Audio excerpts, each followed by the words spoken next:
Ni-real talk nga si Bronny James na mga NBA scout matapos ng NBA Draft Combine.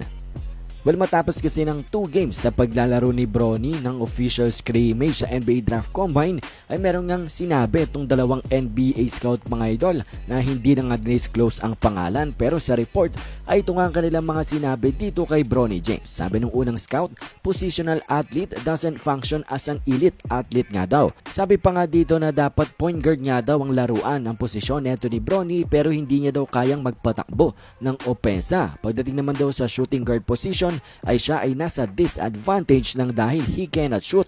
Nung first game nga daw nila sa scrimmage ay 0-for-4 siya sa 3-pointer.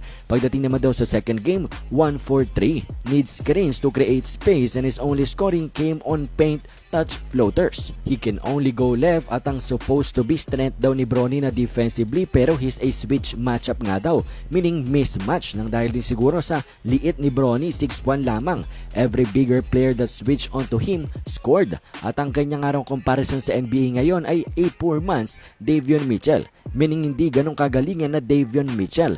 At sabi pa dito, he is not an NBA prospect.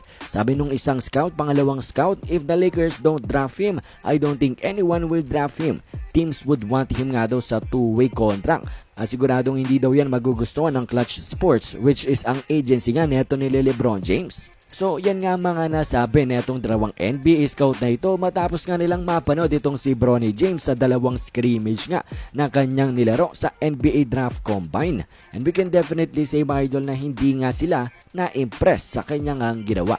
Kumbaga parang ni-real talk nga nila itong si Bronny James dito nga sa kanilang mga report na nilabas. And well mga idol, ang former NBA player naman na si Jamal Crawford na nakapanood din naman daw kay Bronny James during the NBA Draft Combine ay ito nga ang kanyang nasabi. Pakinggan natin ito. You know what? I watched him at the Combine, and even before that, you can go back to my tweets. I love how he plays. I love how he was raised. He handles it beautifully, and he knows how to play the game. And what I'm not into the comparison part of it, but just watching him, he's athletic, he can shoot it, he makes the right play almost all the time. So, but he'll be a pro because he has the right makeup. Well, ayon nga dito kay Jamal Crawford ay may mga tools naman daw itong si Bronny James to be an NBA player. At ganyan din ang mga sinabi ng ilang mga analyst kung saan sinabi nila na may tools naman talaga itong si Bronny, pero hindi pa nga lang daw masyadong nahahasa.